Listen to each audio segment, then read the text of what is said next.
home based, but this is Faculty of Business, and this video being recorded at MIT, in one of the leading university in US. So I gonna show you few clips from this video just to give you an idea that if you wanted to be more professional, what could be done by this way at home. So I'm going to run some of the clips from this video to give you an idea, and then we will have the question answer session.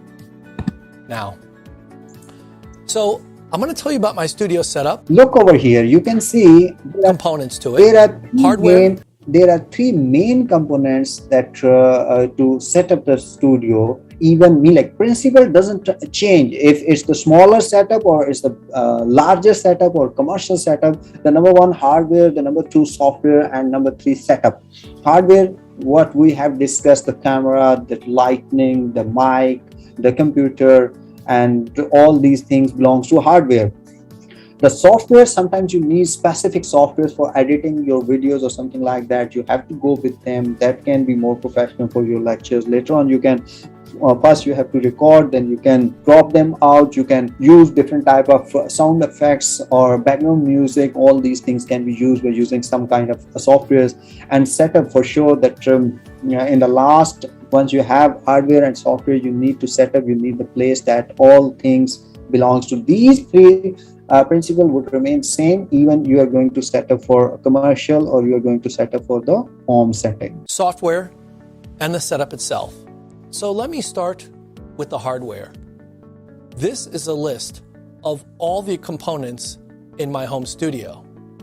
I'm going to divide them up into 5 categories: audio, video, computing, lighting and background, and then miscellaneous.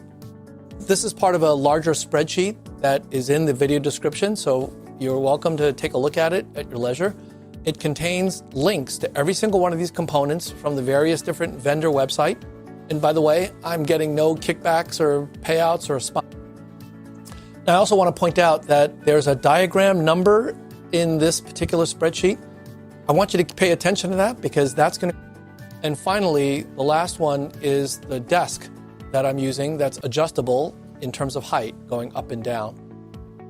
Now, you can certainly put together your home studio for much less than this, so you do not need to spend this kind of money.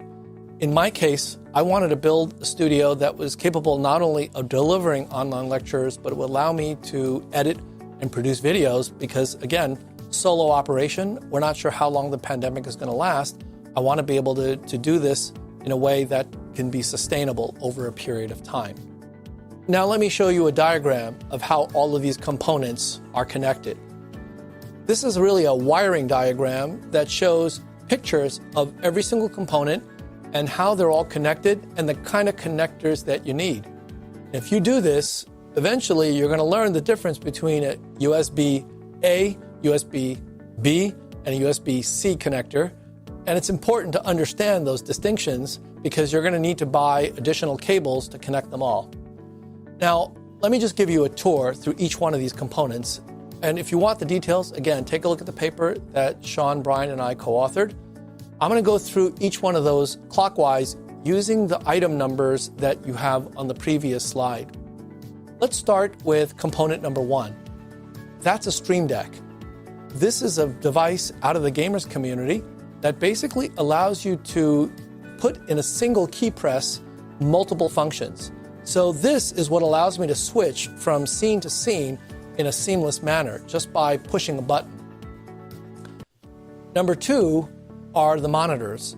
I recommend that you get 3 monitors. I know that that's excessive. It may seem like a very big investment, but I promise you that it's well worth it. The reason you need 3 is that one of the monitors is going to be your computer monitor so you can see what's going on with the various different components. The second monitor is to project your PowerPoint slide. You don't need a separate monitor, but it turns out that for a variety of reasons that we'll describe in the document, it's much more convenient to have a second monitor display your PowerPoint. And the third monitor, a much bigger one, monitor 2A in this diagram, is really so you can see your Zoom video and interact with various colleagues and students. Part 3 is lighting. you need at least 3 different lights. One, 3A, is a light that's contained in a diffuser so as to give you relatively soft light. And 3B are 2 LED panels that are very bright and give you illumination. Component 4 is your tripod. That's where your camera goes. And on top of the tripod is a pan and tilt remote. And the reason for that, as I mentioned, you want to be able to do a one-man show. It's very difficult to run back and forth to adjust your camera position unless you have one of these devices where you can go up or down and adjust the height and the tilt of your camera from where you are. So a very handy device, something that I've used many times, saves me a lot of back and forth trips to the camera. Item number 5 is called an ATEM Mini. This is a device that converts the images from a webcam into a signal that a computer can understand. And item number 6 is your webcam. This is a Canon EOS RP, but there are many other webcams that are perfectly acceptable, so you can pick your favorite. Item 7 is a green screen. This is what allows you to create this weatherman look, as well as to have lots of different virtual backgrounds. Now, of course, Zoom has virtual background features as well, but for reasons that I'll explain a little bit later on, it turns out that it's much better to do this with your own green screen and to be able to do the virtual background outside of Zoom. Item number 8 is a 10-port USB extender. You notice all of these connections going into your computer. Most computers are not going to have as many USB ports as you will need, so this is definitely going to come in handy. Item number 9 is a foot pedal that allows you to advance your slides without having to use your hands, which is particularly handy if you're giving a talk and you've got notes and you're simply using a monitor to be able to read those notes. Item number 10 is a device called the Go XLR. This controls all the various different audio components of your online lecture, and it's really handy for things like sound effects and to be able to put certain parts on mute while allowing other sounds to go through.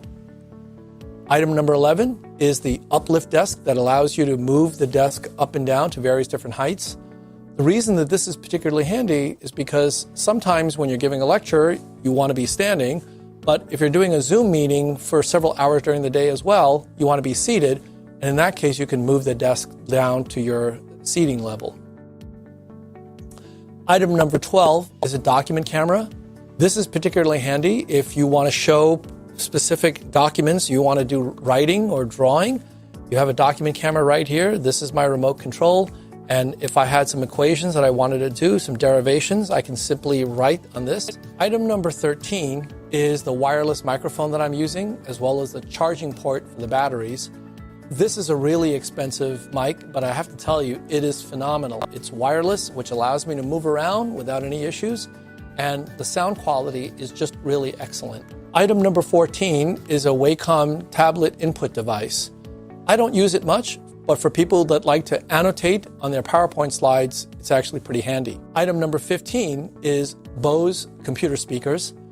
I love the sound of Bose, but in addition, it's got a really nice on-off switch that you can use for certain situations where you want to turn off the speakers and maybe use your microphones to prevent feedback.